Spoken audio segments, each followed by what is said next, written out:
આ પ્રવીણની ઉદાસીનું કારણ એક જ છે મારા કલેજા. આ પ્રવીણનું મનપસંદ વ્યક્તિ પ્રવીણથી વાત નથી કરતું યાર. પ્રવીણથી વાત નથી કરતું યાર. હા, એને ને મારે ભલે થયું હોય છે તું, બીજાની નહીં થાય ખાનારી મારે તું.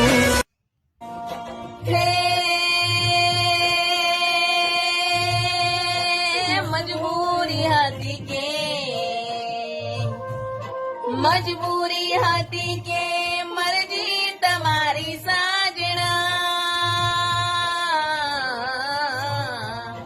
મજબૂરી હતી કે મરજી તમારી, કેમ આયા તા જિંદગીમાં પરવીણની એ જો બીજો ગણે